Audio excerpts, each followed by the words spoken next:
Sometimes the most important discoveries happen when we least expect them. Sometimes a child's innocent curiosity can unlock secrets that adults spent lifetimes trying to bury. 8-year-old Daisy Mae Henderson was just playing in the mud after a spring flood tore through her family's New Mexico ranch. She found a hidden mine shaft from 1876.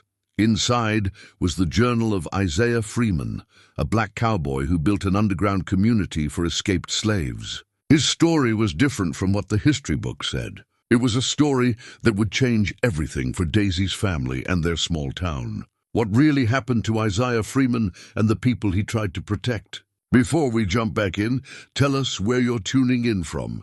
And if this story touches you, make sure you're subscribed, because tomorrow I've saved something extra special for you. The high desert of New Mexico stretched endlessly in all directions. A canvas painted in shades of rust and sage, beneath a sky so vast it seemed to swallow sound itself. Here, where the Sangre de Cristo Mountains rose like ancient sentinels against the horizon, the Henderson Ranch had weathered nearly a century of drought, flood, and the relentless passage of time. Frank Henderson stood on his front porch, his weathered hands wrapped around a ceramic mug that had seen better decades, watching his granddaughter chase shadows across the muddy yard. At 79, his body carried the accumulated ache of every fence post he'd ever driven. Every calf he'd pulled in a blizzard, every sleepless night spent worrying about rain that never came or came too hard when it finally did. The spring flood 3 days ago had been one of those too hard rains. The kind that old-timers called a 100-year flood, though Frank had lived through 3 of them now.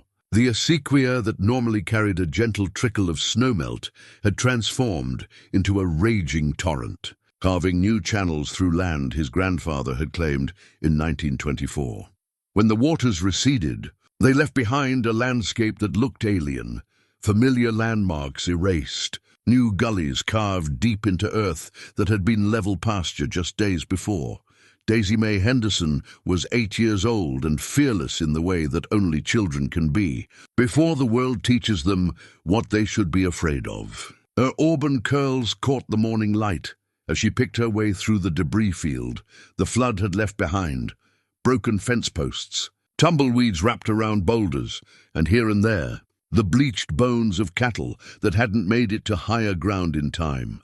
"Grandpa Frank, come look at this." Her voice carried across the yard with the excited pitch that had become the soundtrack of his retirement.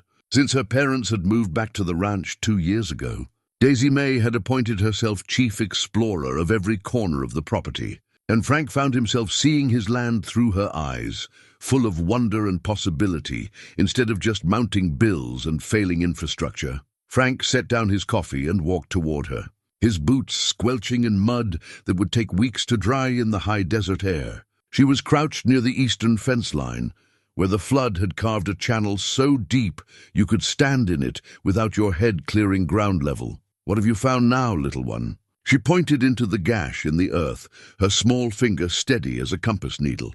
"There's something down there. Something that doesn't belong." Frank peered into the raw wound the water had torn in his pasture. At first, he saw only the stratified layers of earth, the red clay of recent decades, the darker soil beneath, the pale caliche that marked ancient seabeds. But then his eyes adjusted, and he saw what had caught Daisy Mae's attention: weathered timber, not the kind that falls naturally, but lumber that had been shaped by human hands. Planks that had once formed some kind of structure, now revealed by the flood's excavation. "Well, I'll be," Frank murmured, feeling a familiar tingle at the base of his skull. In 79 years on this land, he'd never seen anything like it. "Looks like the flood uncovered something that's been buried a long time." The Henderson Ranch sprawled across 8 sections of high desert, land that Frank's grandfather, Samuel Henderson, had homesteaded when the 20th century was still young.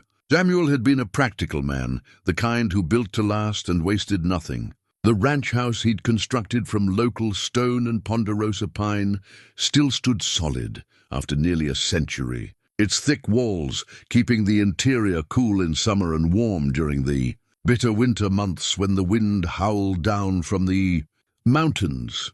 Frank had inherited more than just land from his grandfather. He'd inherited a reverence for the stories the earth could tell. Samuel had been an amateur archaeologist of sorts, the kind of man who would stop work to carefully excavate an arrowhead or pottery shard, treating each discovery with the respect due to those who had walked this ground before. The ranch house was filled with Samuel's collection: Pueblo pottery, Navajo blankets, Apache arrowheads, all displayed with the kind of care usually reserved for family heirlooms, which Frank supposed they were. This land held layers of history like the rings of an ancient tree: Pueblo settlements that predated European contact, Spanish colonial outposts, Mexican land grants, and finally, American homesteads like his grandfather's. Each layer told part of the story of who had called this unforgiving country home. But in all his grandfather's explorations, in all the artifacts that lined the shelves of the ranch house, Frank had never heard mention of any structure buried on their property. Whatever Daisy Mae had found was new to the family history, a chapter that had somehow been lost to time. "Can we dig it out, Grandpa Frank?" Daisy Mae's eyes held the kind of pleading intensity that had been melting his resolve since the day she was born. "I suppose we could take a look," Frank said, already knowing he'd spend the rest of the morning following his granddaughter into whatever adventure she'd stumbled upon. "But we'll need to be careful. No telling how stable that earth is after the flood." The truth was, Frank welcomed the distraction. The ranch had been struggling for years, cattle prices down, feed costs up, and medical bills from his late wife's final illness that seemed to multiply faster than he could pay them. His son Robert and daughter-in-law Claire had moved back from Albuquerque ostensibly to help with the ranch. But Frank knew they'd really come because they were worried about him rattling around the big house alone. Robert worked in town now, managing the farm supply store, while Claire taught at the elementary school in Cedar Falls, the nearest town with enough people to support a school. They were good people, his son and daughter-in-law, but they looked at the ranch with the practical eyes of people who understood spreadsheets better than they understood the subtle art of reading weather. Signs in cloud formations. They saw 8 sections of marginal grazing, land and a house that needed more repairs than they could afford. Frank saw home. He saw the place where his grandfather had proved up his claim during the Depression, where his father had raised cattle and children with equal dedication, where Frank himself had brought his bride Margaret in 1965, and where they'd raised their family, Margaret, even 2 years after her passing. He still found himself looking toward the kitchen window, where she'd always stood to wave him in for lunch. Still caught himself setting 2 places at the dinner table. The ranch felt too quiet without her humming while she worked in her garden, too empty without her gentle voice calling him an old fool when he tracked mud through her clean kitchen. Daisy Mae had helped fill some of that silence. Her laughter echoed through rooms that had been too quiet. Her endless questions reminded him of wonders he'd stopped noticing. Through her eyes, the ranch wasn't a failing business. It was a place of infinite possibility, where every rock might hide a fossil and every shadow might conceal an adventure.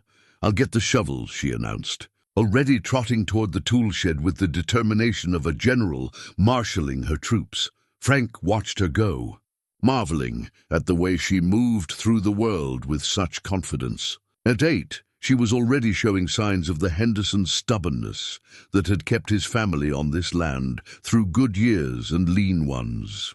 But there was something else in her, something that reminded him of his grandfather Samuel, a deep curiosity about the stories hidden in the landscape around them. The tool shed stood where Samuel had built it in 1925.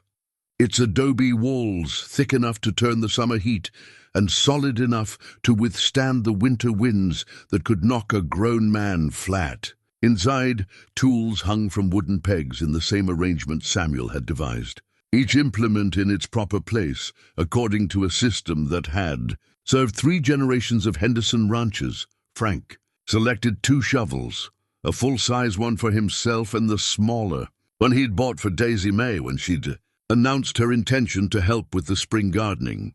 He also grabbed a hand trowel and a stiff brush, tools his grandfather had used for his archaeological work. When he emerged from the shed, Daisy Mae was already back at the excavation site, crouched at the edge of the flood channel with the patience of a cat watching a mouse hole. "I can see more of it now," she said without looking up. "There's like a whole room down there, Grandpa Frank." Frank knelt beside her and followed her pointing finger.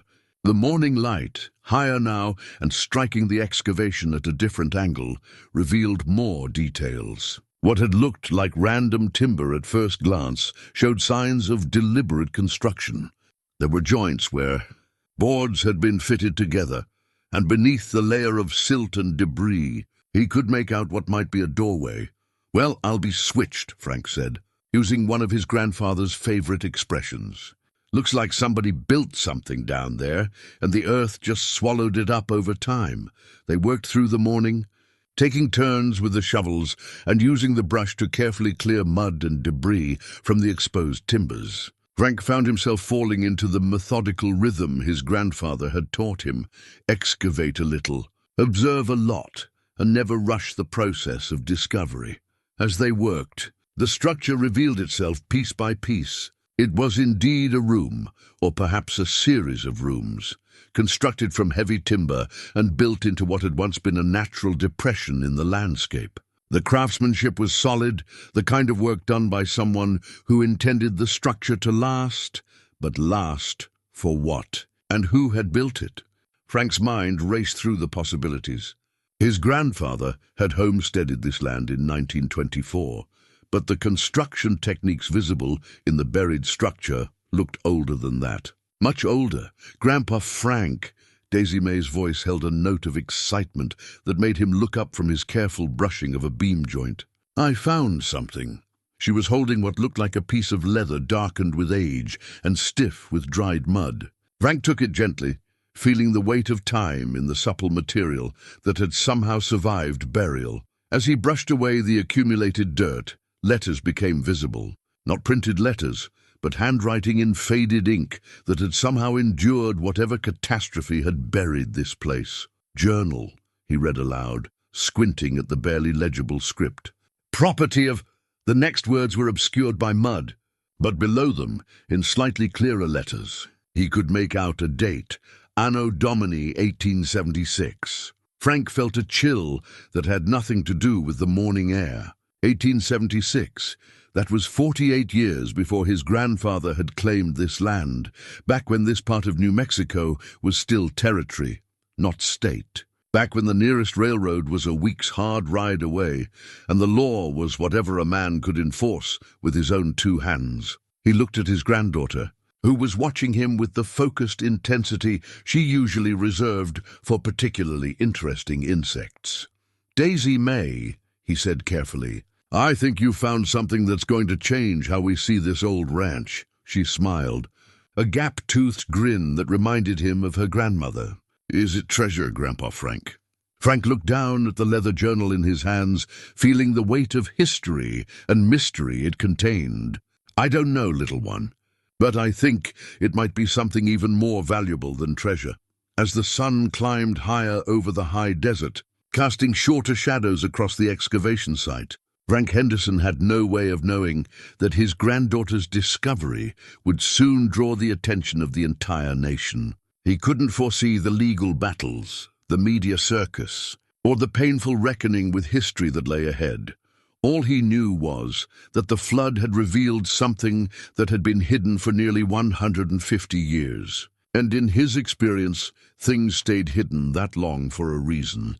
The question was it a good reason or a dangerous one? That afternoon, while her parents were at work in town, Daisy Mae convinced her grandfather to help her explore deeper into the buried structure.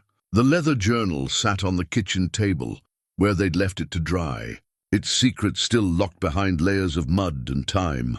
"We need to be real careful down there," Frank warned, as they approached the excavation site with a ladder borrowed from the barn. "This ground's been soaked and we don't know how stable it is." But Daisy Mae was already peering into the opening they'd cleared, her eyes bright with curiosity.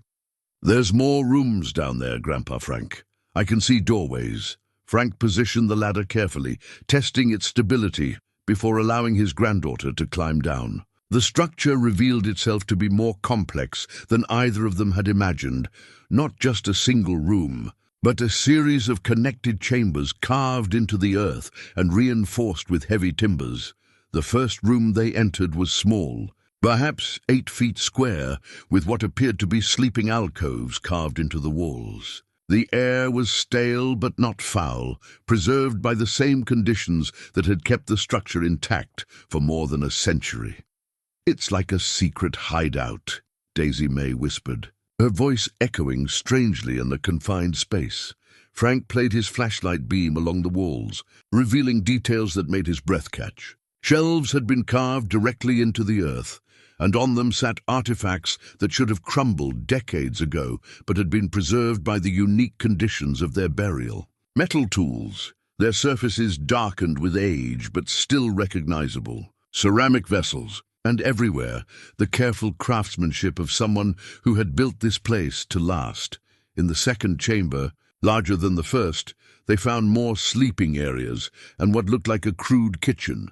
A fire pit with a chimney that must have vented somewhere above ground, shelves for cooking implements, even a stone-lined cold storage area. Somebody lived down here, Frank said. More to himself than to Daisy Mae. Not just visited, lived here for a long time, but it was in the third chamber that they made the discovery. That would change everything. The room was clearly different from the others, larger, with more sophisticated construction. The walls were lined with wooden shelves, and on those shelves sat dozens of objects that told a story Frank was only beginning to understand.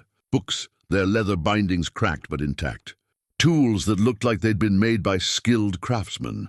And in the center of the room, sitting on what must have once been a desk, a collection of journals bound in the same dark leather as the one they'd found outside. Daisy Mae reached for the nearest journal, but Frank caught her hand gently. "Let me look first, little one. These are very old and very fragile." He opened the journal carefully, its pages brittle with age but still readable. The handwriting was strong and clear, written with the kind of careful penmanship that marked an educated man. "My name is Isaiah Freeman," Frank read aloud. "And if you're reading this, then God willing, the truth has finally come to light." Frank paused, feeling a chill that had nothing to do with the underground temperature. Freeman. That wasn't a name he recognized from local history, and he knew the stories of most of the early settlers in the region.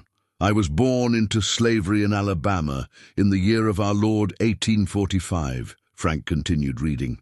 "Served in the 54th Massachusetts Infantry during the war between the states, and came west afterward seeking the freedom that was promised but not always delivered." Daisy Mae moved closer, her young face serious as she listened to words written nearly 150 years ago. "This place you have found was sanctuary for those like me. Former slaves seeking new lives, freedmen heading west, anyone running from a past that wouldn't let them be free. We called it Haven, and for 12 years it served as home to dozens of souls who had nowhere else to turn." Frank's hands were shaking slightly as he turned the page. This was history that had never made it into any textbook he'd read, never been mentioned in any of the local historical society meetings he'd attended over the years.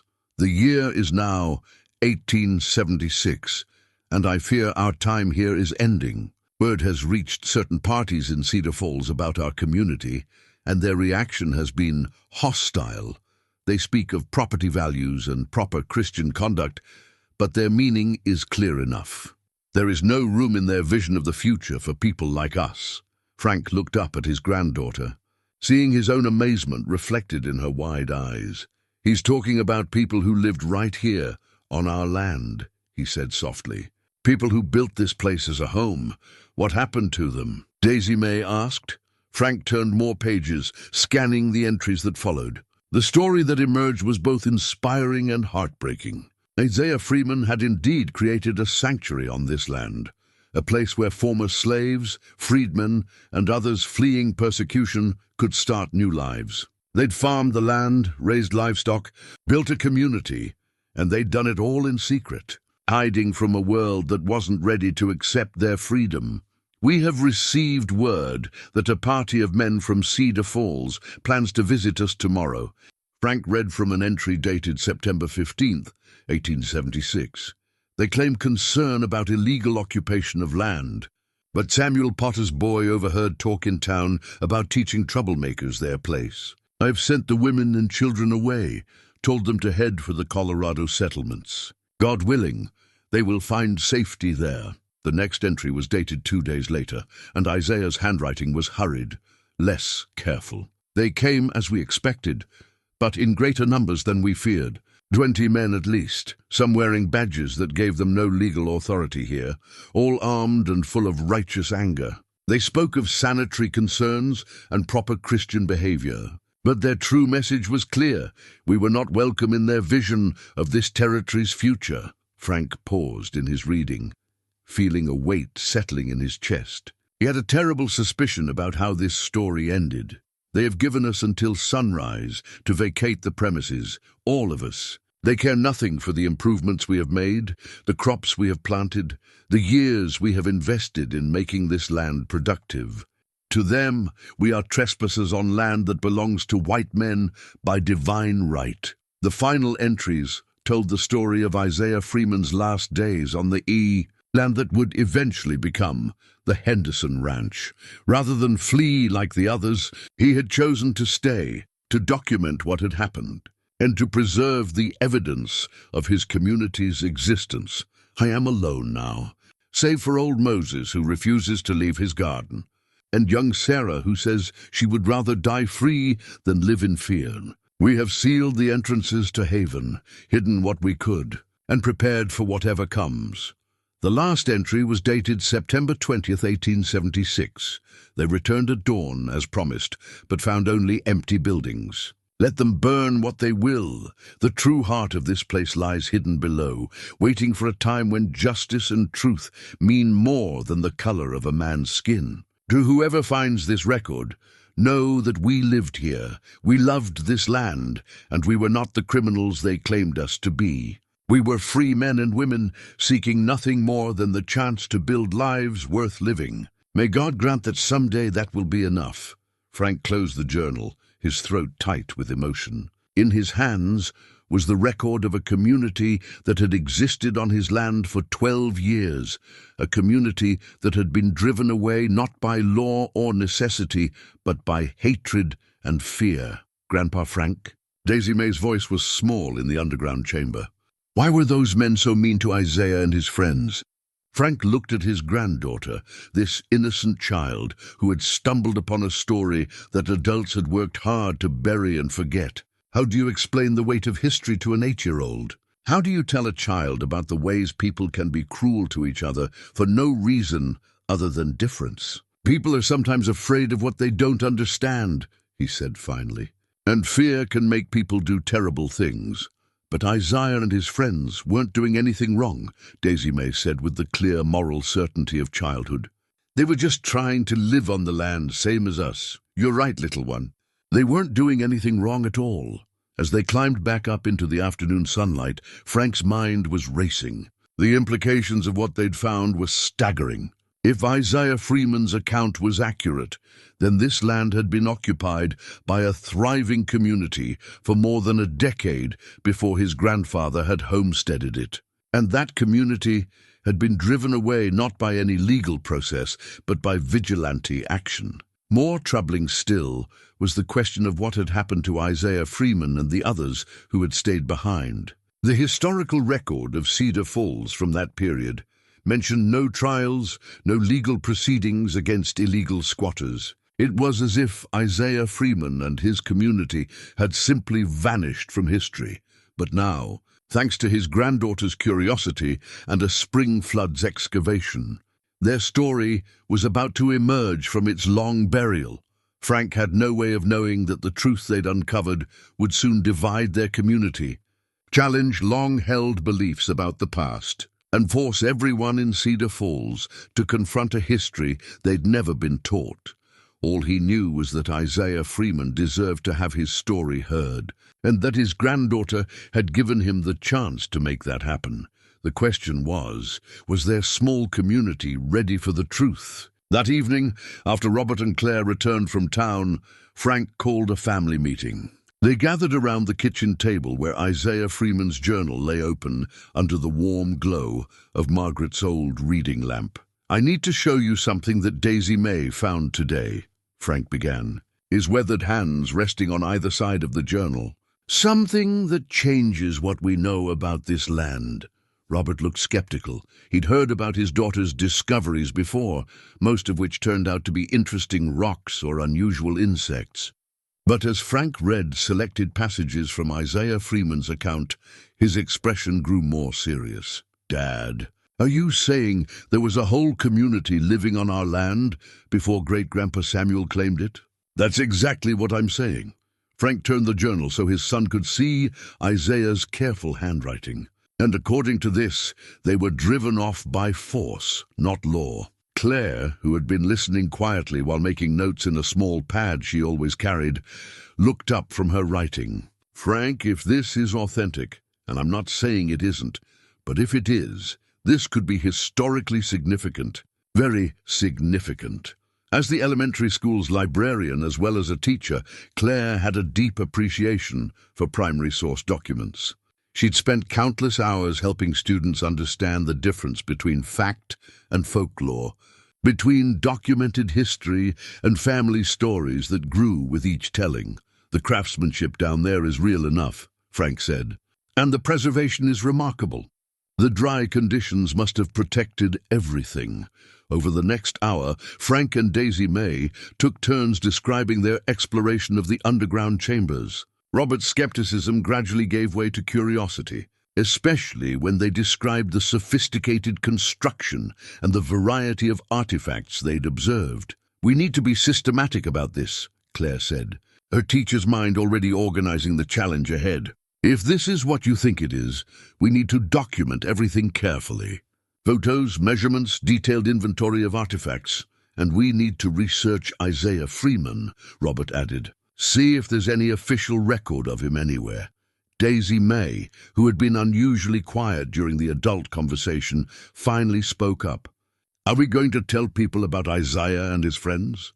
The question hung in the air like morning mist. Frank looked at his granddaughter, seeing the simple moral clarity that made complex adult decisions seem suddenly clear.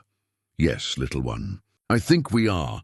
But even as he said it, Frank felt a knot of apprehension in his stomach. Cedar Falls was a small town, the kind of place where families had known each other for generations, and where change came slowly when it came at all. How would people react to learning that their local history included a chapter that had been deliberately erased? The next morning, while Daisy Mae was at school, Frank and Robert returned to the underground chambers with proper archaeological tools borrowed from the high school's science department. Claire had suggested they approach the excavation like a professional dig, documenting everything before disturbing anything. In daylight filtered through the entrance they'd cleared, the chambers revealed even more detail. The main room contained not just Isaiah's journals, but account books, correspondence, and what appeared to be legal documents. One folder, preserved in an oiled leather pouch, contained papers that made Frank's breath catch. "Robert, look at this." He held up a document written in formal legal language. "It's a land patent dated 1864, made out to Isaiah Freeman for 640 acres in what's now our east section." Robert examined the document carefully. His years managing the farm supply store had given him experience with land records and legal documents. "If this is legitimate, Dad, it means Isaiah Freeman had legal claim to part of our land 12 years before Great-Grandpa Samuel homesteaded it." The implications were staggering. If Isaiah Freeman had held legal title to the land, then the community he'd built hadn't been squatting. They'd been legitimate homesteaders, with all the rights that entailed under territorial law. "But if he had legal claim," Robert continued, "what happened to it? Why isn't there any record in the county courthouse?" That afternoon, While Daisy Mae played in her room, Frank and Claire drove to the county seat in Roswell to research the land records. What they found raised more questions than it answered. The courthouse records showed Samuel Henderson's homestead filing in 1924, but there was no mention of any prior claim by Isaiah Freeman or anyone else. It was as if the land had been vacant and available when Samuel claimed it, waiting 48 years for someone to file the proper paperwork. But Claire's trained eye spotted something unusual in the record-keeping. "Look at this, Frank. See how the page numbers skip here? And the binding looks different on these sections." She was right. Several pages appeared to have been removed from the official record books, removed so skillfully that only someone looking for discrepancies would notice. Someone went to considerable trouble to erase Isaiah Freeman from the official record, Claire said quietly. The question is who and why. That evening they shared their findings with Robert over dinner. Daisy Mae listened with the intense concentration she usually reserved for her favorite stories, asking occasional questions that cut straight to the heart of the matter. "So somebody stole Isaiah's papers?" she asked. "It looks that way," Frank replied. "That's not fair. No, little one. It's not fair at all."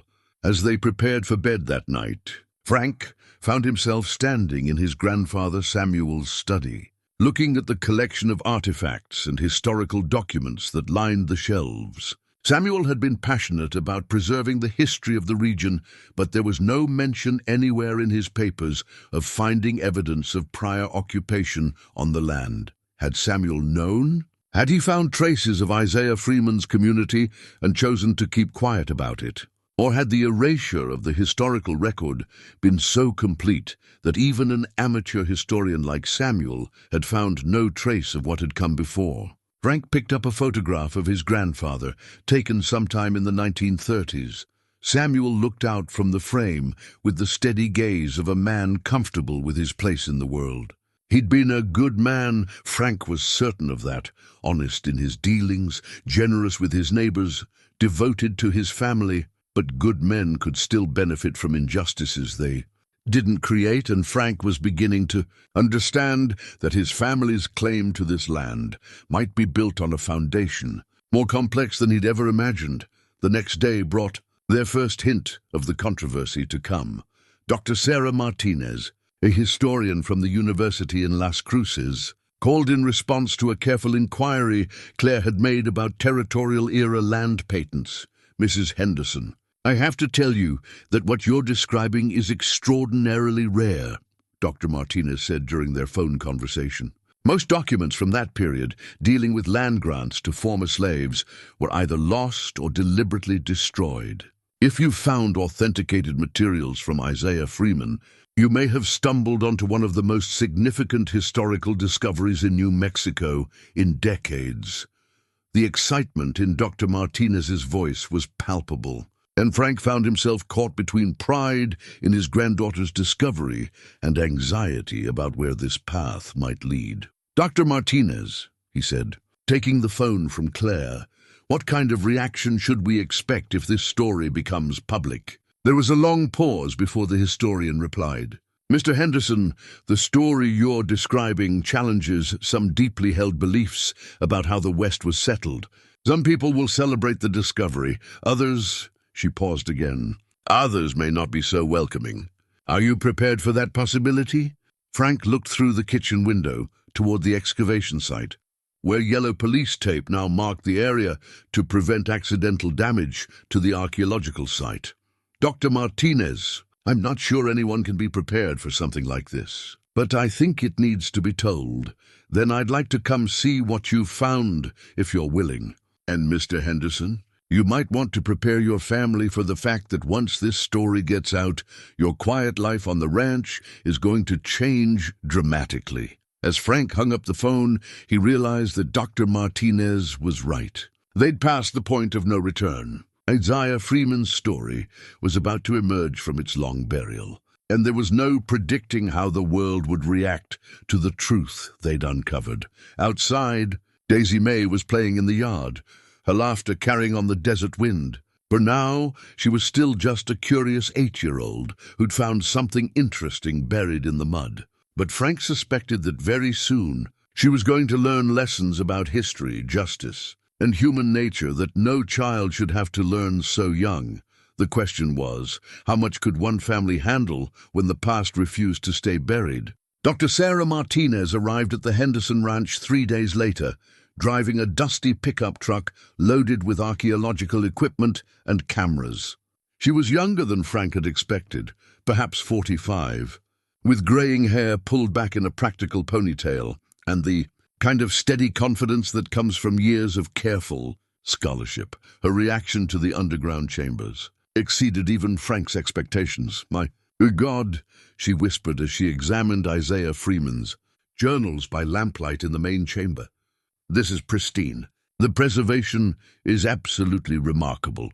She moved through the rooms with the reverent care of someone who understood the fragility and value of what she was seeing. Every artifact was photographed in place before being examined, every document handled with cotton gloves and recorded in meticulous detail.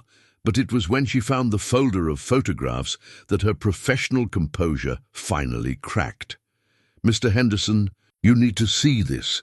Her voice was thick with emotion as she held up a collection of images preserved in oiled cloth. "These are photographs of the community, actual pictures of the people who lived here." Frank and Daisy Mae crowded around as Dr. Martinez carefully arranged the photographs on a clean cloth. The images were faded but clear, group portraits of families, individuals standing proudly in front of buildings, children playing in what was recognizably the same landscape that surrounded the ranch today. In the center of the largest group photograph stood a man Frank instinctively knew was Isaiah Freeman, tall, dignified, wearing a Union Army jacket and looking directly at the camera with eyes that held both determination and deep weariness. "These people weren't just surviving," Dr. Martinez said softly. "They were thriving. Look at the construction in the background, the quality of their clothing, the way they're posed. This was a successful community." Daisy Mae pointed to a photograph of several children standing near what appeared to be a schoolhouse. "They had kids here, just like me." "That's right, sweetheart. Families lived here, worked here, built their dreams here." Dr. Martinez looked up at Frank. "Mr. Henderson, what you found is documentation of one of the most successful post-Civil War settlements of former slaves in the Southwest. And it's a community that was completely erased from the historical record." Over the following days, Dr. Martinez worked methodically through the archives Isaiah Freeman had left behind.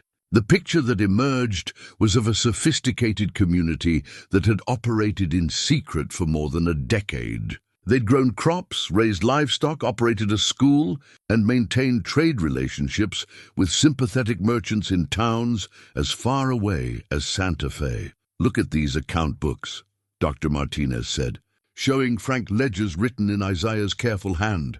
They were selling cattle, buying supplies, paying taxes to the territorial government. This wasn't a camp or a temporary refuge. This was a permanent settlement. But perhaps the most significant discovery came when Dr. Martinez found Isaiah's correspondence files. Letters from other communities, from family members who had settled in Colorado and California, from former Union soldiers who had scattered across the West after the war. "Mr. Henderson, I think Haven was part of a larger network. There were similar communities throughout the Southwest, all connected, all supporting each other." She held up a letter dated 1874.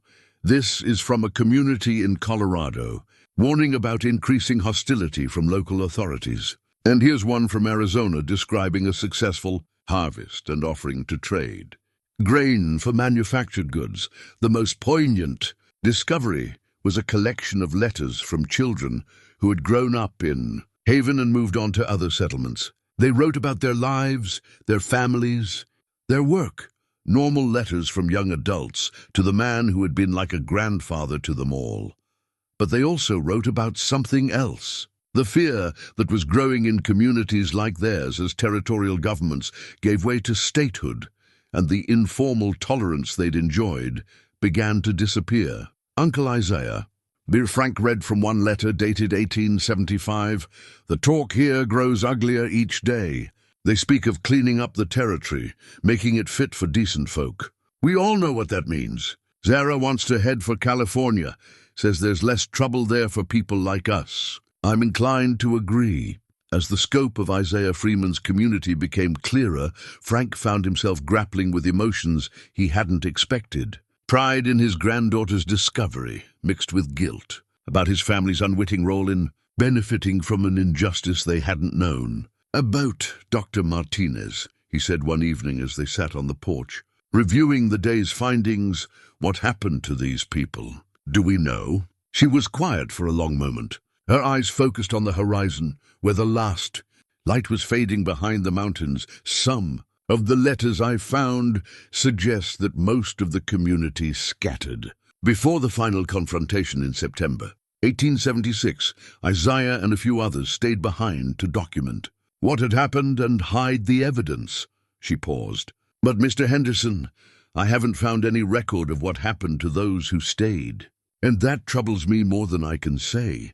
That night, Frank found himself unable to sleep. He walked through the house his grandfather had built, looking at the family photographs and artifacts that told the story of 3 generations of Henderson ranchers. Good people, all of them. Hard-working people who had earned their place on this land through decades of struggle and commitment.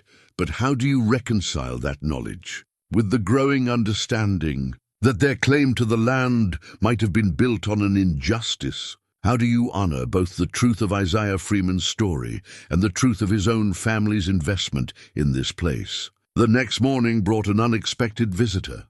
Tom Whitfield, who owned the ranch adjacent to the Henderson property, arrived in his pickup truck just as Frank was heading out to check on the archaeological work. "Frank, I need to talk to you about this business with the digging," Tom said without preamble. He was a man in his 60s, someone Frank had known since they were both young men, learning the ranching trade from their fathers. "What about it, Tom?" "People in town are talking. Word's gotten around that you found some old stuff buried on your place, and there's speculation about what it might mean." Tom's expression was uncomfortable. "Frank, some folks are worried about what might happen if this turns into some kind of historical thing. Property values, you know, and other complications." Frank felt a familiar tightness in his chest. "What kind of complications, Tom?" "Well, if there were people living here before your grandfather filed his claim, and if they had legal rights to the land." Tom didn't finish the sentence, but the implication was clear. "Tom, we're just trying to understand what we found. Nobody's talking about changing anything legal yet." Tom's response was sharp. "But Frank, you know how these things go. First it's historical interest, then it's academic studies, then it's lawyers and activists and people who want to right old wrongs that are better left alone." After Tom left, Frank sat on his porch for a long time, thinking about his neighbor's words. He understood the concern. Change was always unsettling, especially change that questioned fundamental assumptions about the past. But when Daisy Mae came home from school that afternoon, full of excitement about sharing Isaiah Freeman's story with her classmates, Frank realized that some changes were worth the discomfort they caused. "Grandpa Frank, Mrs. Patterson wants to know if our class can come see the chambers where Isaiah lived. She says it's living history." Frank looked at his granddaughter, this fearless 8-year-old who had uncovered a story that adults had spent 150 years trying to keep buried. Her enthusiasm was infectious, her moral clarity uncomplicated by the fears and prejudices that made adults hesitate. "I think that sounds like a fine idea, little one." But even as he said it, Frank knew that Tom Whitfield's visit was just the beginning. Once Isaiah Freeman's story became public, there would be no controlling how people reacted to it. The question was whether their small community was ready to confront a truth that challenged everything they thought they knew about their own history. Dr. Martinez found him that evening, sitting in his grandfather's study and staring at a photograph of Samuel Henderson. "Penny for your thoughts." "Mr. Henderson, I keep wondering if my grandfather knew," Frank said. If he found traces of what had been here before and chose to keep quiet about it, Dr. Martinez sat down across from him. From everything I've learned about your grandfather through his papers and artifacts, he seems like he was a good man who cared deeply about history and truth. That's what makes it so hard. If he knew and kept quiet, it means even good people can choose silence over justice. If he didn't know, it means the cover-up was so complete that an honest man spent his whole life on this land without knowing about the people who had been here before. Mr. Henderson, sometimes the hardest truths are the ones that force us to see familiar things in new ways. Your grandfather was a good man. Isaiah Freeman was a good man. The tragedy isn't that one of them was wrong. It's that good people on both sides suffered because of choices made by others. As if summoned by their conversation, Daisy Mae appeared in the doorway, already in her pajamas. "Grandpa Frank, are you sad about Isaiah and his friends?" Frank opened his arms, and she climbed onto his lap, settling against his chest with the complete trust that children have in the adults they love. "I'm sad about what happened to them, little one. But I'm proud of you for finding their story and giving us the chance to tell it right. Will people be mad at us for telling the truth?" Frank looked over her head at Dr. Martinez, who was watching them with the gentle expression of someone who understood the weight of history on individual lives. "Some people might be upset," he said carefully. "But telling the truth is usually the right thing to do, even when it's hard." Daisy Mae was quiet for a moment, thinking with the seriousness that sometimes surprised adults who assumed children couldn't handle complex ideas. "I think Isaiah would want people to know he was here," she said finally. "I think he'd want people to remember his friends." And in that simple statement, Frank found the courage to face whatever controversy lay ahead. His granddaughter was right. Isaiah Freeman and his community deserved to be remembered, deserved to have their story told with honesty and respect. Whatever the consequences, that was what they were going to do.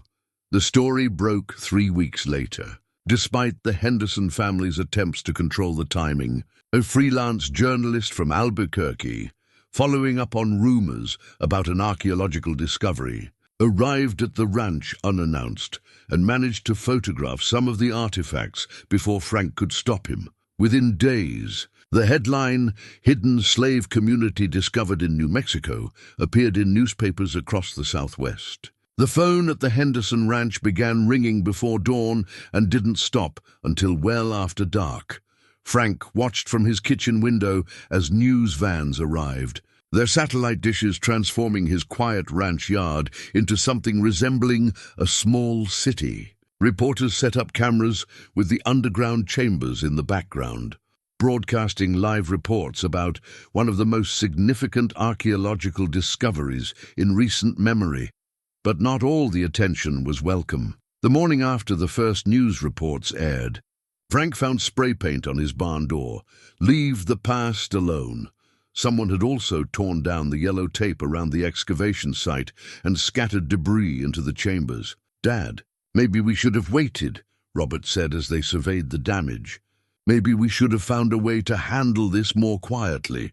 Frank knelt beside his granddaughter, who was staring at the vandalized barn with confusion and hurt in her eyes. "Daisy Mae, some people are afraid of change, afraid of learning new things about the past. That doesn't make what you found any less important, but the vandalism was just the beginning." That afternoon, Frank received a visit from 3 men he'd known for decades, members of prominent families in Cedar Falls, whose ancestors had been among the area's earliest settlers.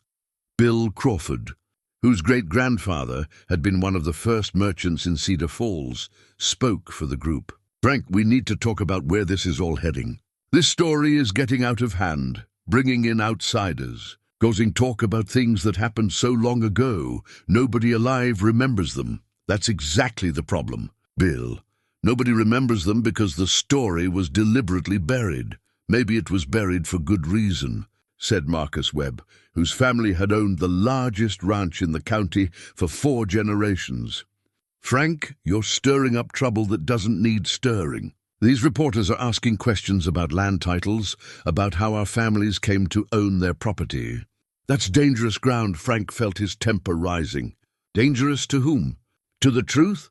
The third man, Judge Harrison Vale, retired but still influential in local politics, stepped forward. Frank, we've known each other for 30 years. We've served on the same committees, supported the same community projects. You're a reasonable man. Surely you can see that some stories are better left buried. And what about Isaiah Freeman? What about the people who lived on this land and were driven away? Don't their stories matter?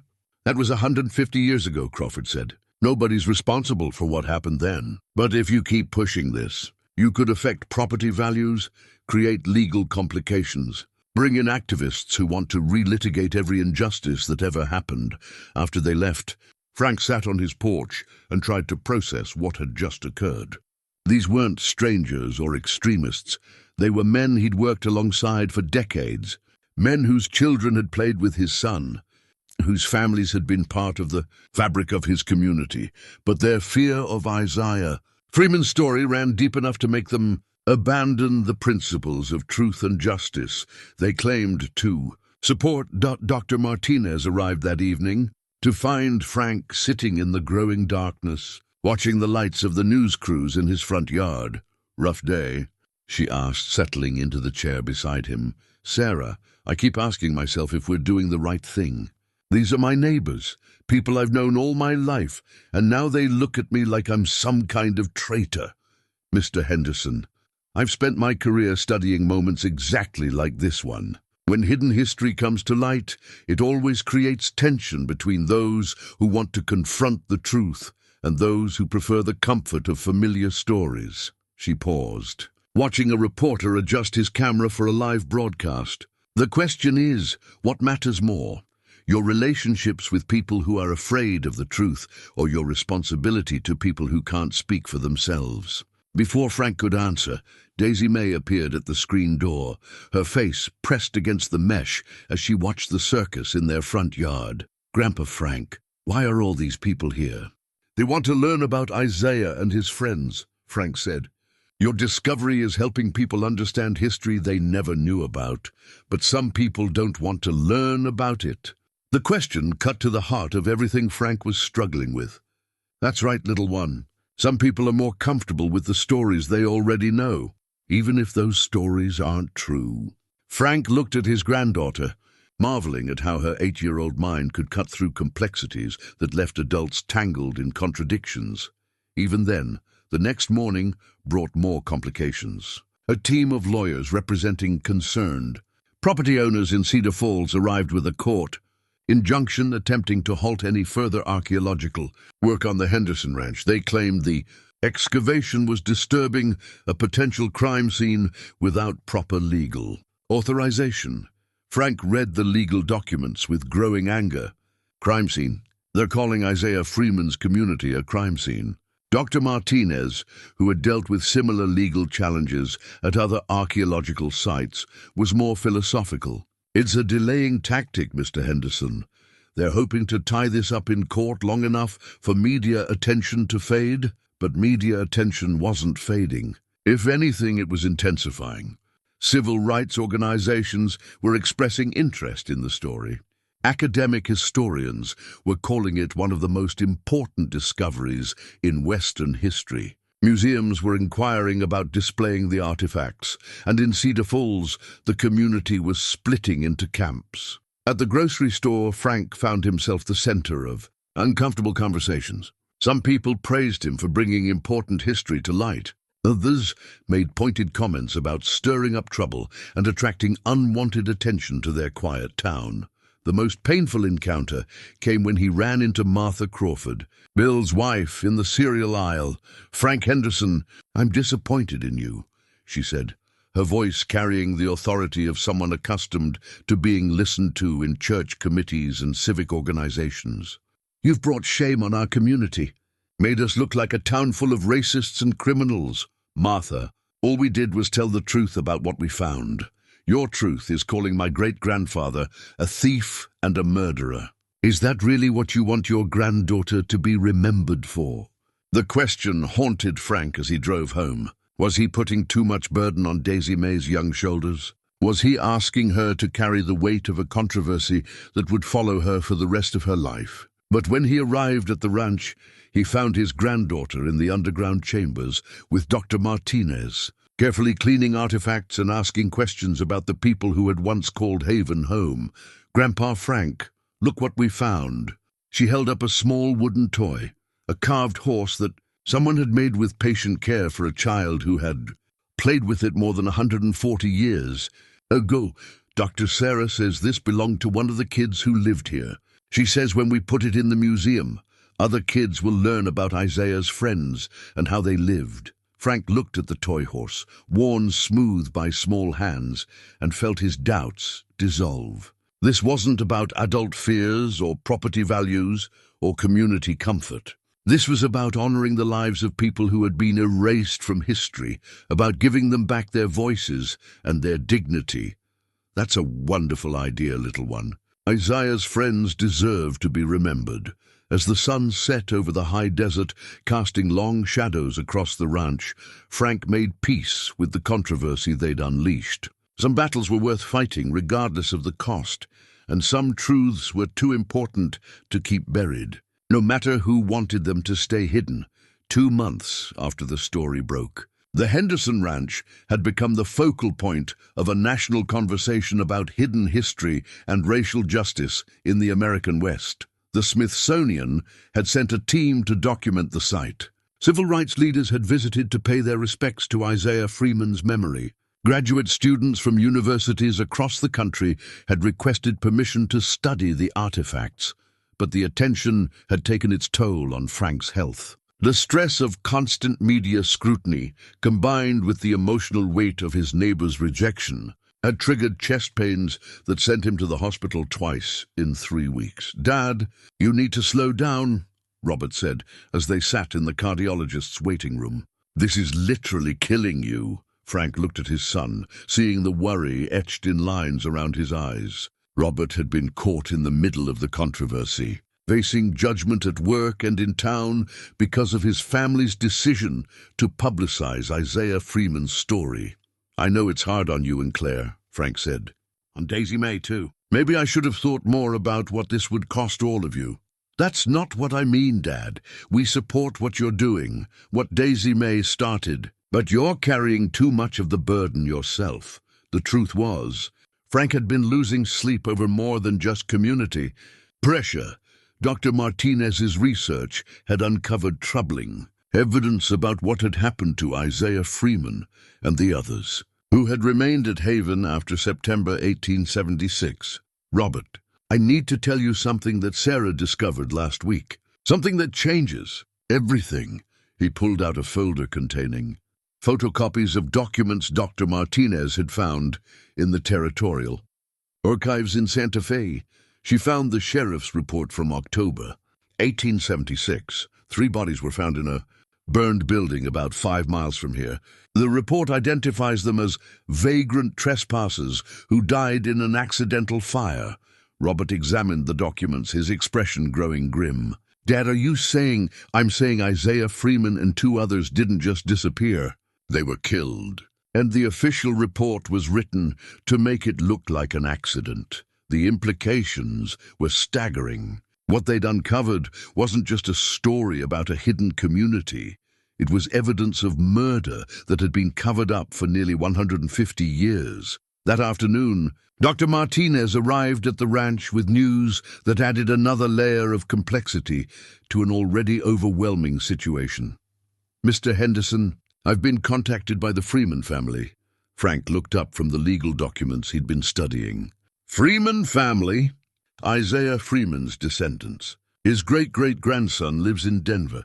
He's been following the news coverage, and he wants to come see the place where his ancestor lived." The prospect of meeting Isaiah Freeman's living family filled Frank with emotions he couldn't quite name. Pride that they could finally honor Isaiah's memory. Guilt that his own family had unknowingly benefited from Isaiah's dispossession. And anxiety about what Isaiah's descendants might expect from the Henderson family.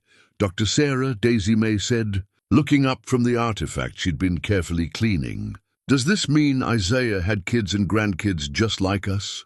That's right, sweetheart. Isaiah Freeman had a family just like yours, and they've been wondering what happened to him for 5 generations.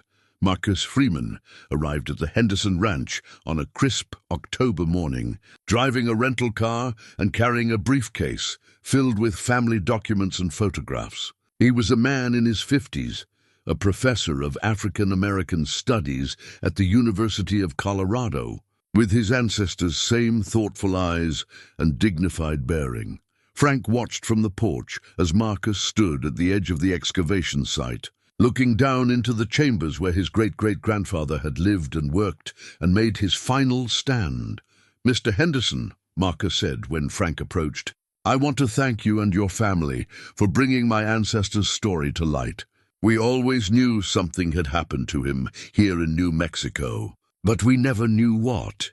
They spent the morning in the underground chambers, Marcus examining his ancestors' journals and artifacts with the reverence due to family heirlooms. Dr. Martinez guided him through Isaiah's correspondence, including letters from Marcus's own great-great-grandmother, who had fled to Colorado with the other women and children in September 1876. "She lived to be 97, Marcus said, holding a photograph of an elderly black woman surrounded by children and grandchildren. But she never stopped wondering what happened to Isaiah and the others who stayed behind. When Dr. Martinez showed him the sheriff's report about the 3 bodies found in October 1876, Marcus was quiet for a long time, so he didn't abandon his community. He died defending it. It appears so, Dr. Martinez said gently. "And Mr. Freeman, there's something else you should know. We found evidence that your ancestor held legal title to this land. There are documents that suggest the community wasn't squatting. They were legitimate homesteaders." Marcus looked up at Frank, his expression unreadable. "Mr. Henderson, are you prepared for what that might mean?" Frank had been dreading this moment for weeks. If Isaiah Freeman had held legal title to the land, and if his death had been the result of criminal action rather than legal process, then the implications for current property ownership were enormous. "Marcus, I want to do right by your ancestors' memory and by your family. If there are legal issues that need to be addressed, we'll face them." But Marcus surprised him. "Mr. Henderson, I'm not here to challenge your family's ownership of this land. I'm here to honor my ancestor's memory and to understand what happened to him." He pulled out a document from his briefcase, a letter written by Isaiah's wife after she'd settled in Colorado. "My dear sister," Marcus read aloud, "I have received word that Isaiah and old Moses and young Sarah are with the Lord now, and that the place they called Haven has been burned to the ground. I'm sorrowful beyond measure, but I'm also proud. My husband died as he lived, a free man who would not be driven from what was rightfully his." Marcus looked up at Frank. She went on to say that Isaiah had always hoped the community would someday be remembered, that the story of what they'd built would inspire others. "I think your granddaughter's discovery has fulfilled that hope." That evening, as Marcus prepared to return to Colorado, he made a proposal that surprised everyone. "I'd like to work with your family and Dr. Martinez to create a memorial here, not just to Isaiah, but to all the people who lived in Haven. And I'd like to establish a foundation to preserve this site and tell their story to future generations." Daisy Mae, who had been listening to the adult conversation with unusual seriousness, spoke up. "Marcus, will you tell me more about Isaiah's family? About the kids who lived here? I'd be honored to, Daisy Mae. In fact, I'd like to invite you to come to Colorado someday and meet some of your ancestors' other descendants. They'd love to hear about the brave little girl who found Isaiah's story and refused to let it stay buried." As Frank watched his granddaughter and Marcus Freeman planning ways to honor their shared history, he felt something that had been missing for months: hope. The controversy hadn't ended. If anything, it was intensifying, as more evidence emerged about the systematic erasure of black homesteaders throughout the Southwest. Legal challenges continued, media attention remained intense, and community divisions ran deeper than ever. But in the bond between his granddaughter and Isaiah Freeman's descendant, Frank saw the possibility of healing. not just for their families, but for a community that was finally being forced to confront the full truth of its past in the carved wooden bird that Dr. Martinez had found.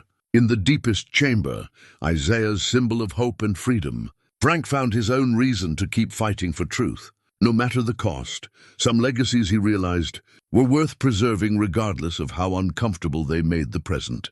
The discovery that would change everything came on a gray December morning, when Daisy Mae was helping Dr. Martinez catalog the final artifacts from Isaiah Freeman's personal effects. Hidden behind a false back in Isaiah's wooden trunk was a small iron safe, its combination lock corroded but still functional. "Grandpa Frank." "There's numbers written here," Daisy Mae called, pointing to faint scratches on the side of the safe that had been invisible until she cleaned away decades of rust. Dr. Martinez examined the markings with a magnifying glass. "It's Isaiah's handwriting. Looks like he scratched the combination into the metal itself." The safe opened with a reluctant click, revealing documents that had been protected from moisture and decay for nearly 150 years. But what they found inside wasn't more correspondence or family photographs. It was evidence of a conspiracy that reached into the highest levels of territorial government. "My God," Dr. Martinez whispered as she carefully unfolded the first document. "Frank, you need to see this." The papers told a story that recast everything. They thought they knew about Isaiah Freeman's fate and the founding of Cedar Falls. Isaiah hadn't just been a former slave, building a community for other freedmen. He'd been a federal agent, working undercover for the Freedmen's Bureau to investigate illegal land seizures and violence against black settlers throughout the Southwest. To Colonel James Mitchell, Freedmen's Bureau, Santa Fe, Frank read from a carbon copy of one of Isaiah's reports. "Sir, I have documented 17 separate instances of fraudulent land claims in this district, including the systematic falsification of government records to erase evidence of legitimate homesteads established by former slaves and their families." The report was dated August 1876, just 1 month before the confrontation that had ended Isaiah's community, but it was the next document that made Frank's hands tremble as he read it. "Colonel Mitchell, I have discovered that the conspiracy extends beyond local officials. Territorial Land Commissioner Harrison Vale, District Judge Marcus Crawford, and Sheriff William Webb have been working together to transfer legally claimed land from Negro homesteaders to preferred white settlers. The evidence I have gathered should be sufficient for federal prosecution, but I fear my investigation has been discovered. Request immediate backup and federal intervention." Frank looked up at Dr. Martinez, his mind reeling from the implications. "Sarah, these are the same family names.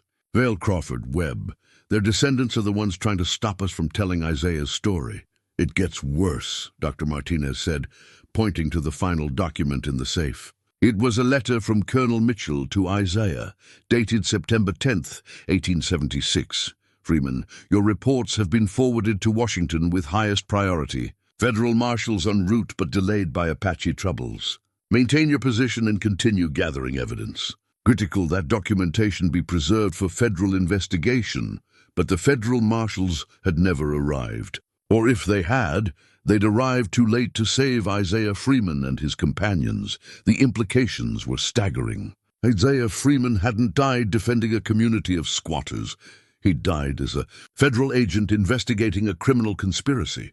That involved the very officials who were supposed to uphold territorial law, and the families who had profited from that conspiracy were the same families who now opposed revealing the truth about Isaiah's story. "Frank, we need to understand what this means legally," Dr. Martinez said.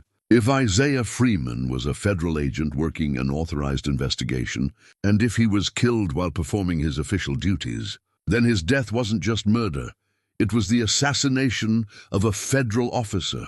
But the biggest shock came when they found Isaiah's final report, written in the days before his death and hidden in the safe, along with all the evidence he'd gathered. I have obtained copies of the falsified land patents, witness statements from displaced families, and financial records showing payments made to territorial officials for their cooperation in the land seizure scheme. The evidence is comprehensive and indisputable. The following individuals should be arrested immediately upon receipt of this report: Territorial Land Commissioner Harrison Vale, District Judge Marcus Crawford, Sheriff William Webb, and their civilian confederates, including merchants Samuel Potter and William Morrison. Frank sat back in his chair, feeling like the ground had shifted beneath him. Sarah, my grandfather's name was Samuel Henderson, not Samuel Potter.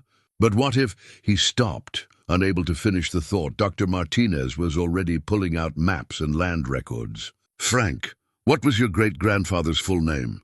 The one who originally claimed this land? Samuel Morrison Henderson. He went by his middle name because there were too many Samuels in the family. The silence that followed was deafening. Frank stared at the document in his hands.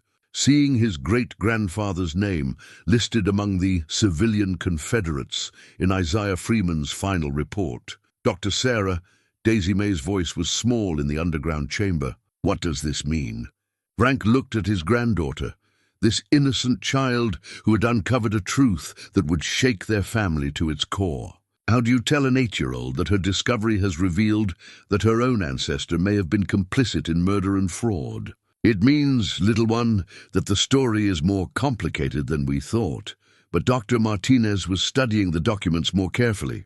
Frank, look at the dates. Isaiah's final report is dated September 18th, 1876, but your great-grandfather didn't file his homestead claim until 1924. That's 48 years. Later, she spread out more papers from the safe. And look at this. There's a letter here from someone named Samuel Morrison. Not Samuel Morrison Henderson, just Samuel Morrison. He was apparently a merchant in Santa Fe who was buying falsified land patents from the conspirators. Frank felt a wave of relief so intense it left him dizzy. So my great-grandfather wasn't involved in the original conspiracy. It doesn't look like it. But Frank, there's something else. Dr. Martinez held up a document that looked different from the others, newer, written on different paper with different ink. This is dated 1923. It's a letter from someone signing himself. S.M. Henderson to someone named Marcus Crawford. Jr. Frank read the letter with growing horror. Dear Crawford, I understand from mutual acquaintances that certain properties in the Cedar Falls district may become available for purchase. I'm prepared to pay premium prices for land with clear title and no complications regarding prior claims. I trust our transaction can be conducted with discretion. The truth hit Frank like a physical blow. His great-grandfather may not have been involved in Isaiah Freeman's murder, but he had knowingly purchased land that had been stolen. Through fraud and violence, Samuel Morrison Henderson had arrived in New Mexico in 1924 as part of a wave of white settlers attracted by cheap land and few questions. Asked about how that land had become available. He may not have pulled the trigger that killed Isaiah Freeman, but he had certainly profited from Isaiah's death. Grandpa Frank. Daisy Mae was looking at him with concerned eyes. Are you okay? Frank knelt down beside his granddaughter. This brave little girl whose curiosity had led them all into truth that was harder than any of them had expected. Daisy Mae. Sometimes when we learn the truth about the past, it's not what we hoped it would be. But that doesn't mean we should stop looking for the truth. Are you sad about your great-grandfather? Frank thought about the question. Was he sad? Disappointed? Angry?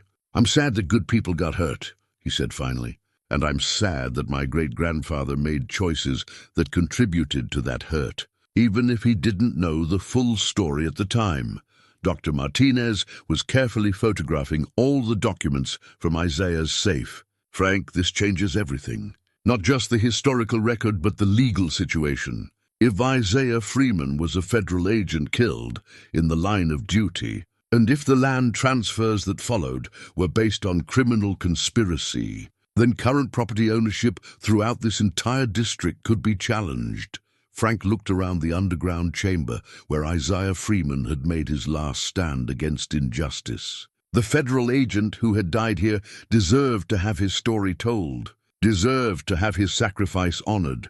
But Frank also thought about his son and daughter-in-law, about the life they'd built on this land, about his granddaughter, who would inherit whatever consequences came from the choices they made now. Sarah, what do we do with this information? We do what Isaiah Freeman would have wanted, Dr. Martinez said.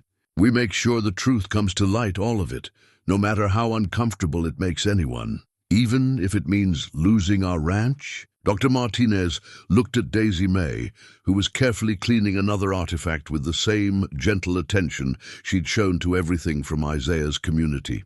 Frank, I think your granddaughter has already shown us the answer to that question. She found Isaiah's story because she wasn't afraid to dig deeper, even when she didn't know what she might find. Now we have to have that same courage. That evening, Frank called a family meeting. Robert and Claire listened in stunned silence as he read them Isaiah Freeman's reports and the correspondence that revealed Samuel Morrison Henderson's role in purchasing land that had been fraudulently seized. Dad, are you telling us that great-great-grandfather knew the land had been stolen? Robert asked. I'm telling you, he bought land that was being sold cheap because the legal owners had been killed or driven away. Whether he knew the full extent of what had happened, we'll probably never know. Claire, ever practical, was already thinking through the implications. Frank, if this information becomes public, it won't just affect our family. Every ranch in this valley could face legal challenges, and that's exactly why it has to become public, Frank replied. Because if we keep Isaiah's evidence hidden, we become part of the same cover-up that's been going on for 150 years. Daisy Mae, who had been listening to the adult conversation with unusual seriousness, finally spoke up. Grandpa Frank, if we tell everybody about what Isaiah found out, will his family get their land back? It was the question that cut to the heart of everything they were facing. Marcus Freeman had said he wasn't interested in challenging current property ownership. But that was before they'd discovered evidence that his ancestor had been a federal agent, killed while investigating a criminal conspiracy. I don't know, little one, but I think Isaiah's family deserves to know what really happened to him. The next morning, Frank made 2 phone calls that would determine the course of everything that followed. The first was to Marcus Freeman in Denver. Marcus, we found something else. Something that changes everything. We thought we knew about your ancestor. The second call was to the FBI field office in Albuquerque. This is Frank Henderson calling about a federal agent who was murdered in New Mexico in 1876. I have reason to believe the case was never properly investigated. As he hung up the phone, Frank realized there was no going back now. Isaiah Freeman's hidden safe had contained more than just historical documents. It had contained evidence of federal crimes that had never been prosecuted. And once that evidence became part of an official investigation, the comfortable lies that had shaped Cedar Falls for more than a century would finally be exposed to the light of truth. Frank looked out his kitchen window toward the excavation site where his granddaughter had first found Isaiah Freeman's journal. In a few months, this quiet ranch would become the center of one of the largest federal investigations of historical civil rights violations in the Southwest. Property titles would be challenged. Reputations would be destroyed. Families who had lived comfortably with inherited wealth would face uncomfortable questions about how that wealth had been acquired. But Isaiah Freeman would finally get the justice he had died trying to secure, and maybe, Frank thought, that was worth whatever price they all had to pay. The FBI arrived at the Henderson Ranch on a cold January morning. 3 agents in dark suits who treated Isaiah Freeman's underground chambers like an active crime scene, which Frank realized they were. The scene of a federal agent's murder that had gone unprosecuted for nearly 150 years. Special Agent Patricia Morales, a woman in her 40s with the methodical approach of someone who had worked cold cases before, established herself in Frank's kitchen and began the process of building a federal case from 19th century evidence. Mr. Henderson, what your family has uncovered is potentially one of the largest civil rights cases in the Southwest. she explained as she reviewed Isaiah Freeman's reports. "We're looking at conspiracy to commit murder of a federal officer, systematic fraud involving territorial land grants, and civil rights violations that continued for decades." But Frank's attention was divided. His chest pains had returned with a vengeance, and Dr. Patterson had been increasingly blunt about the toll the stress was taking on his 79-year-old heart. "Dad, you need to let others carry some of this load," Robert said, as they watched FBI technicians carefully remove artifacts from the underground chambers. "You've done your part by bringing the truth to light, but Frank couldn't step back, not now." The town council meeting, scheduled for the following week, would determine whether Cedar Falls would cooperate with the federal investigation or fight it in court. And Frank knew that his testimony and Daisy Mae's would be crucial to that decision. Dr. Martinez had spent the past month working around the clock to verify Isaiah Freeman's reports. Every name he'd mentioned, every fraudulent land transfer he'd documented, every piece of evidence he'd gathered had been cross-referenced with territorial archives, federal records, and family genealogies.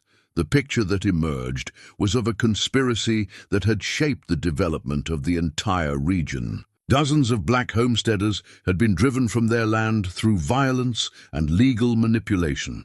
Their property had then been sold to white settlers at below-market prices, creating the foundation for many of the area's most prominent families. "Frank, I've identified at least 37 fraudulent land transfers between 1875 and 1880, Dr. Martinez reported. "And that's just in this county. Isaiah's network of informants suggests the conspiracy extended across the entire territory. The implications were staggering. If the federal investigation proceeded, it wouldn't just affect the Henderson Ranch or even Cedar Falls. It could call into question property ownership throughout southern New Mexico, which explained why Frank's phone had been ringing constantly, with calls from lawyers, real estate developers, and political figures he'd never heard of, all offering various incentives for his family to reconsider their cooperation with the federal investigation. The pressure campaign reached its peak when Judge Harrison Vale III, great-grandson of the territorial land commissioner named in Isaiah's reports, paid a personal visit to the ranch. "Frank, I understand your desire to honor historical truth," Judge Vale said as they sat in Frank's living room. "But surely you can see that relitigating century-old grievances will only create chaos and injustice for innocent families who had nothing to do with what may or may not have happened in 1876. Frank looked at this man who bore the name of someone Isaiah Freeman had identified as a criminal conspirator. "Judge Vale, are you asking me to suppress evidence of federal crimes? I'm asking you to consider the broader implications of your actions. The economic disruption alone could destroy this entire region. And for what? To right wrongs that happened before anyone alive today was born." After Judge Vale left, Frank found himself sitting in his grandfather Samuel's study, staring at the photograph of the man who had unknowingly built the Henderson legacy on land stolen through murder and fraud. Had Samuel known the full truth when he'd purchased the property in 1924? The letter Dr. Martinez had found suggested he'd at least suspected that something irregular had occurred. But even if Samuel had known, did that make Frank responsible for crimes committed before his birth? The moral complexity of the situation was exhausting. Frank wanted to honor Isaiah Freeman's memory and see justice done for the murdered federal agent. But he also wanted to protect his family from consequences they hadn't earned. It was Daisy Mae who helped him find clarity. She appeared in the study doorway that evening, carrying the wooden freedom bird that had become her favorite artifact from Isaiah's collection. "Grandpa Frank, I've been thinking about Isaiah's letter." Frank looked up from the legal documents he'd been studying. "Which letter, little one?" "The one where he says he hopes somebody will remember his friends someday.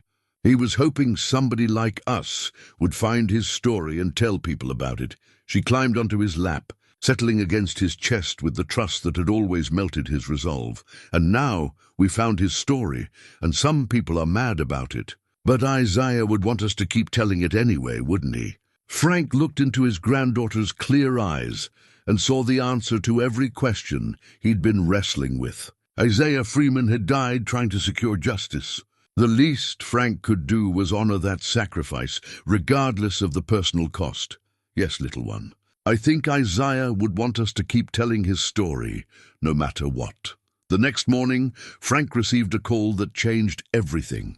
Marcus Freeman was driving down from Denver, bringing with him 2 carloads of Isaiah Freeman's other descendants, children, grandchildren, and great-grandchildren who had never known exactly what had happened to their ancestor, but had always honored his memory. Mr. Henderson, my family has decided that we want to be present at the town council meeting, Marcus said. We want to speak for Isaiah and for all the other families who were silenced. Marcus, you should know that there may be legal challenges to property ownership if the federal investigation proceeds. Your family might have grounds to claim some of this land. There was a long pause before Marcus replied. Mr. Henderson, my family isn't interested in taking anyone's home away from them. But we are interested in making sure Isaiah Freeman gets the recognition he deserves as a federal agent who died serving his country. That afternoon, Dr. Martinez made a discovery that provided the final piece of evidence they needed for the town council meeting. Frank, I found Isaiah's final letter, the one he wrote in those last days before he was killed. She handed him a document that had been hidden in a separate compartment of the safe, wrapped in oiled cloth and sealed with wax. To whoever finds this record, Frank read aloud, I write these words in the knowledge that I may not live to see justice done. But I have faith that someday someone will uncover the truth and have the courage to speak it. The letter went on to describe Isaiah's hope that his evidence would eventually lead to prosecutions, that the land seized through fraud would be returned to its rightful owners, and that the families driven away would someday be welcomed back to the communities they had helped build. But it was Isaiah's final paragraph that moved Frank to tears. I do not write these words in hatred or desire for revenge. I write them in hope that future generations will learn from our failures and build a more just society. If my death serves to illuminate the darkness that hatred creates, then perhaps it will not have been in vain. To the family who finds this letter, know that I hold no grudge against those who come after. We are all children of the same land, and that land is large enough for all of us if we have the courage to share it in truth and justice. Frank closed the letter, feeling the weight of Isaiah Freeman's final wish. The federal agent hadn't died seeking revenge. He died hoping that truth would eventually lead to reconciliation. And that, Frank realized, was exactly what they were going to try to achieve at the town council meeting. As the sun set over the high desert, casting long shadows across the ranch where Isaiah Freeman had lived and died, Frank made his final preparations for the confrontation ahead. The town council meeting would determine not just the fate of the federal investigation, but the character of the community that had grown up on land watered with innocent blood. Dr. Martinez had organized the evidence into a clear, compelling narrative. Marcus Freeman and his family had prepared statements honoring Isaiah's memory and calling for justice without revenge. Special Agent Morales had assembled the federal case that would proceed regardless of local cooperation, but would be much more effective with community support. And Daisy Mae had prepared her own contribution to the proceedings, a simple presentation about the children who had lived in Haven, using photographs and artifacts to remind the adults that the people they were discussing had been families, not just historical abstractions. The question that remained was whether the community of Cedar Falls was ready to confront the truth about its founding, or whether they would choose the comfortable lies that had sustained them for more than a century. Frank looked at his granddaughter, asleep in her bed, with Isaiah's wooden freedom bird on the nightstand beside her, and found his answer. Some truths were too important to compromise. No matter how much easier life might be without them, tomorrow they would stand before their community and ask them to choose between comfort and justice. Frank prayed they would choose wisely. The Cedar Falls Community Center had never seen a crowd like the one that Gathered on the evening of January 15th, every seat was filled, with people standing along the walls and spilling out into the hallway. News crews from Albuquerque, Santa Fe, and El Paso had set up cameras in the back, their bright lights transforming the familiar meeting space into something that felt more like a courtroom than a small-town civic gathering. Frank Henderson sat in the front row with his family, Dr. Martinez and Marcus Freeman. Behind them, 3 rows of Isaiah Freeman's descendants had traveled from Colorado, Texas, and California to witness this moment. Across the aisle, the families whose ancestors had been named in Isaiah's reports sat in tight clusters, their faces showing the strain of months of unwanted scrutiny.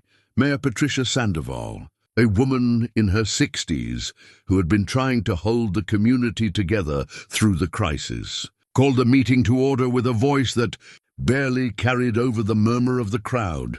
"We're here tonight to discuss the federal investigation into historical events that have come to light through recent discoveries. On the Henderson Ranch," she began, "the town council will hear presentations from all interested parties before voting on whether Cedar Falls will cooperate fully with the FBI investigation or seek to limit federal involvement through legal challenges."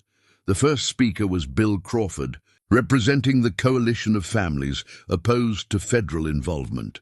"Mayor Sandoval, council members, fellow citizens," Crawford began, his voice carrying the authority of someone accustomed to being listened to in civic matters. "What we're facing tonight is nothing less than an attack on our community's character and our family's honor."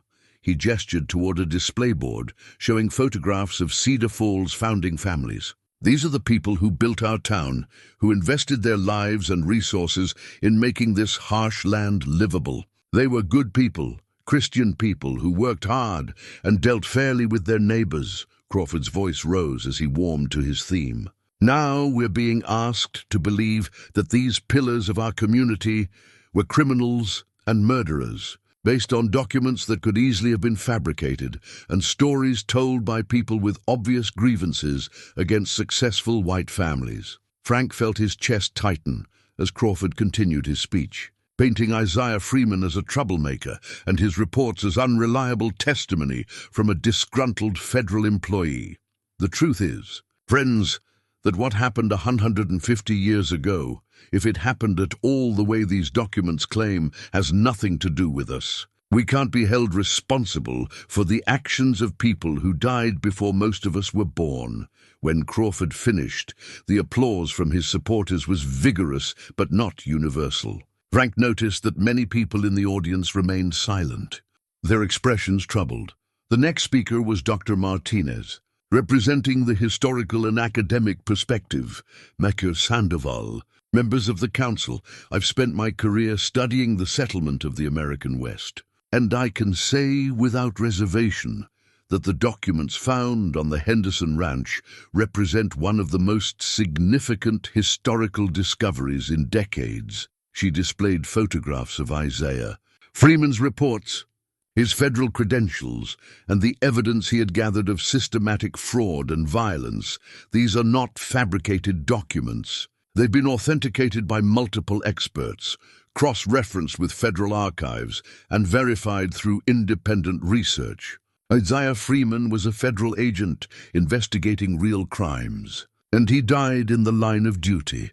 Dr. Martinez's presentation was methodical and compelling, but Frank could see that many people in the audience were more moved by emotion than by evidence. Then it was Daisy Mae's turn to speak. Frank had tried to dissuade his granddaughter from participating in what was shaping up to be a contentious adult proceeding, but she had insisted. "Grandpa Frank, I'm the one who found Isaiah's story. I should be the one to tell people about his friends." As the 8-year-old walked to the podium with her hand-drawn map of the underground chambers, the room fell silent. Even the news cameras seemed to focus more intently on this small figure, addressing a room full of adults about matters of justice and historical truth. "Hi, everybody," Daisy Mae began, her young voice clear in the suddenly quiet room. "My name is Daisy Mae Henderson, and I found Isaiah Freeman's house after the flood." She held up her drawing, showing the layout of the chambers with careful attention to details that had captured her imagination. Isaiah and his friends lived underground because some people didn't want them to live on top of the ground. They had kids like me, and they grew food, and they took care of each other. They weren't doing anything wrong. Daisy Mae paused, looking out at the crowd with the fearless directness that only children possess. I think Isaiah would be sad that people are still arguing about whether his friends were good people or bad people. They were just people like all of us. And somebody hurt them, and that wasn't fair. She pointed to the wooden freedom bird she'd placed on the podium beside her drawing. Isaiah carved this bird because he wanted his friends to be free. And I think telling his story is how we help him and his friends be free. The silence that followed Daisy Mae's presentation was profound. In a room full of adults wrestling with complex questions of law, history, and community identity, a child had cut through all the complications to the simple moral truth at the heart of the matter. When Marcus Freeman rose to speak for Isaiah's family, he began by acknowledging Daisy Mae's words. "That little girl has shown more wisdom in 5 minutes than the rest of us have managed in months of debate," he said. "She's right. This isn't about guilt or blame or revenge. It's about remembering people who were erased from history and honoring their memory." Marcus Freeman's words hung in the air as he continued his address to the packed community center. "My great-great-grandfather, Isaiah Freeman, died investigating crimes against families like mine. He died hoping that someday the truth would come to light and justice would be done. But he also died hoping that truth would lead to healing, not to more hatred." Marcus gestured toward the families sitting across the aisle. "The people in this room whose ancestors were named in Isaiah's reports. You're not responsible for what happened 150 years ago, but you are responsible for how you respond to learning the truth about what happened." Frank watched faces in the crowd as Marcus continued. Some people looked moved by his words. Others remained skeptical or hostile. But he could see something shifting in the room's emotional temperature. Isaiah Freeman's final letter, which the Henderson family shared with us, makes his wishes clear. He wanted justice, but he also wanted reconciliation. He wanted future generations to learn from the past, not to repeat its mistakes.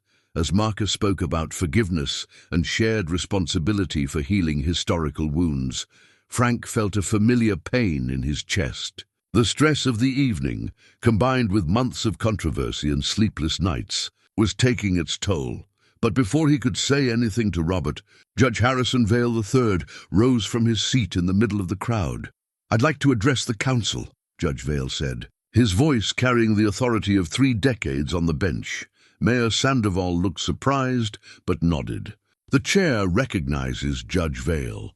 Frank watched with growing concern as the great-grandson of the Territorial Land Commissioner named in Isaiah's reports walked to the front of the room. This was the man who had pressured Frank to suppress the evidence, who had argued that some truths were better left buried, but Judge Vale's words surprised everyone in the room. "Members of the council, fellow citizens, I've spent the past several months struggling with information that calls into question my family's history and my own understanding of how our community was founded." He paused, looking directly at Marcus Freeman. "Mr. Freeman, after reading your ancestors' reports and examining the evidence he gathered, I have to acknowledge that my great-grandfather Harrison Vale was involved in criminal activities that led to the death of a federal officer and the theft of land from legitimate homesteaders." A murmur ran through the crowd. This was not what anyone had expected from Judge Vale. "I can't undo what my ancestor did, but I can choose how to respond to learning the truth about it." He turned to face the full room. "I believe this community should cooperate fully with the federal investigation. We should help ensure that Isaiah Freeman gets the recognition he deserves as a federal agent who died serving his country." The silence that followed was broken by Claire Henderson rising from her seat. "Mayor Sandoval, I'd like to speak as well." Claire walked to the front of the room with the measured confidence of someone who had spent years addressing roomfuls of children and parents. "I've been thinking a lot about what we teach our children about history. about right and wrong, about taking responsibility for our choices. She looked at Daisy Mae, who was sitting quietly beside her grandfather. My daughter found Isaiah Freeman's story because she wasn't afraid to dig deeper when she found something that didn't seem right. Now we adults have to show that same courage. Claire's voice strengthened as she continued. We can choose to hide from uncomfortable truths about our past, or we can use those truths to build a better future. I know which choice I want my daughter to see us make. As Claire returned to her seat, Frank felt the tightness in his chest intensify. The room seemed to be tilting slightly, and he could hear his heartbeat loud in his ears. But it was then that something unexpected happened. Martha Crawford, Bill Crawford's wife, the woman who had confronted Frank in the grocery store about bringing shame on their community, rose from her seat. Mayor Sandoval, I'd like to speak for a moment.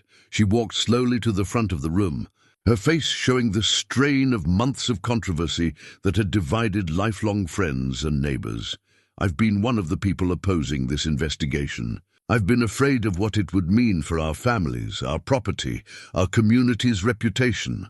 She paused, looking around the room. But tonight, listening to that little girl talk about Isaiah and his friends, I realized I've been asking the wrong questions. Martha Crawford's voice broke slightly as she continued. Instead of asking what this means for us, I should have been asking what we owe to the people who were hurt. And I think we owe them the truth. The emotional dam that had been building throughout the evening finally broke. People who had been sitting in tense silence began to applaud. Others were wiping away tears. Even some of Bill Crawford's supporters seemed moved by his wife's words, but Frank barely heard the applause. The pain in his chest was becoming overwhelming, and the room was starting to fade around the edges. Robert, he managed to whisper to his son. Robert looked at his father and immediately understood. Dad, are you? Frank tried to answer, but the words wouldn't come. As the community of Cedar Falls moved toward a historic decision about confronting their past, Frank Henderson collapsed, clutching his chest as his 79-year-old heart finally succumbed to the weight of everything they had uncovered. The last thing he heard before losing consciousness was Daisy Mae's voice calling his name, and the sound of people rushing to help the man whose granddaughter had changed their world forever.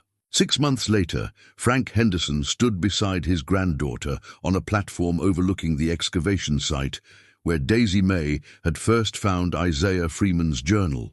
The spring air was warm, with the promise of summer, and the high desert bloomed with wildflowers that painted the landscape in shades of purple and gold. Before them, nearly 300 people had gathered for the dedication of the Isaiah Freeman Memorial and the opening of the Haven Historical Site.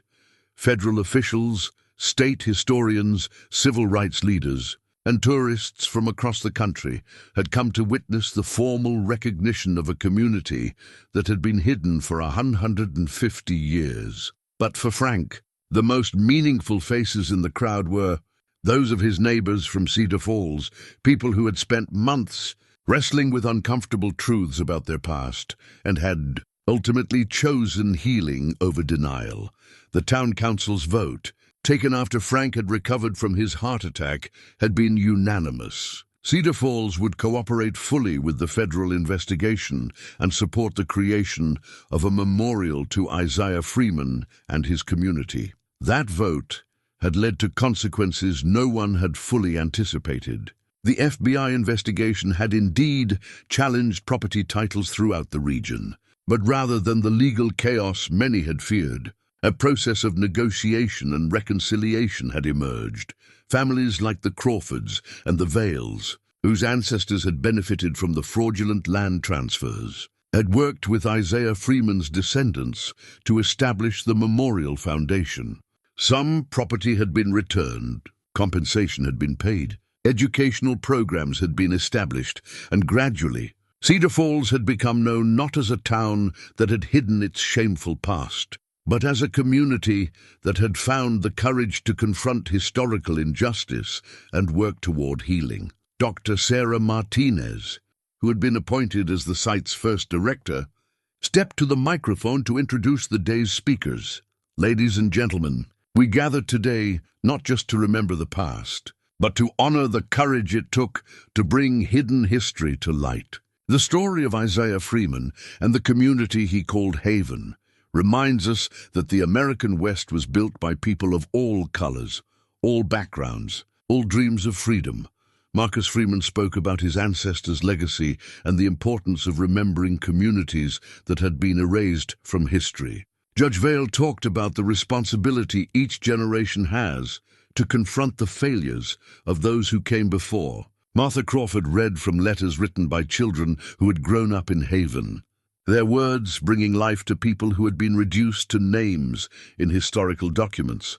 But it was Daisy Mae, now 9 years old and more thoughtful, but no less curious, who provided the day's most moving moment. When I found Isaiah's house, I just thought it was neat that somebody had lived underground, she said, her voice carrying clearly across the gathering. But then we learned about Isaiah and his friends, and we found out they weren't just somebody. They were our neighbors who lived here before us. She paused, looking out at the crowd with the same directness that had moved the town council meeting 6 months earlier. My grandpa says that finding Isaiah's story taught us that the land remembers everyone who lives on it, even when people try to forget them. And now we remember them too. As the formal ceremony concluded, Frank walked with Marcus Freeman through the preserved underground chambers that had been transformed into a museum. The rooms where Isaiah Freeman had lived and worked and made his final stand were now illuminated with soft lighting that revealed every detail of the community that had thrived in secret. "Frank, I want to thank you again for what your family did," Marcus said, as they stood in the chamber where Isaiah's journals had been found. A lesser man would have reburied this story to protect his own interests. Frank looked at the display cases containing Isaiah's artifacts, including the wooden freedom bird that had become the symbol of the memorial site. "Marcus, I learned something important from your ancestors' story. We're all just temporary caretakers of the land we live on. What matters isn't who owns it, but how we honor the people who came before us and what we leave for the people who come after." As the sun began to set over the high desert, casting long shadows across the memorial site, Frank found himself thinking about the bronze plaque that would be unveiled the following morning. The inscription, chosen by Isaiah Freeman's descendants in consultation with the community, read simply, "In memory of Isaiah Freeman, federal agent and freedom fighter, and all who found refuge in the community he called Haven. May their courage inspire us to build a more just world." The plaque would ensure that future generations would know the truth about what had happened on this land. Children would visit the site and learn about the underground community, about the federal agent who died investigating injustice, about the long process of bringing hidden history to light. But for Frank, the real memorial was something simpler and more personal. The bond that had developed between his granddaughter and the story she had uncovered. Daisy Mae had grown up over the past year, not just in age but in understanding. She had learned that adults sometimes made mistakes that took generations to correct. She had learned that telling the truth was sometimes difficult and always important. She had learned that the past and present were connected in ways that could both hurt and heal. Most importantly, she had learned that one person's courage to dig deeper, to ask questions, to refuse to accept comfortable lies, could change the world for the better. As they walked back toward the ranch house where 4 generations of Hendersons had lived, Frank felt a deep sense of peace. His heart attack had slowed him down, forced him to rely more on others. But it had also clarified what truly mattered. The ranch would continue. Robert and Claire had decided to stay, to help manage the memorial site and continue the family's stewardship of the land. Daisy Mae would grow up knowing the full truth about her inheritance, both its blessings and its complications, and Isaiah Freeman would never again be forgotten. That night, as Frank tucked his granddaughter into bed, she asked the question that had become their bedtime ritual. "Grandpa Frank, do you think Isaiah is happy that we found his story?" Frank looked at the wooden freedom bird on her nightstand, the carved symbol of hope that had survived 150 years of burial and silence. I think, little one, that Isaiah Freeman is finally free.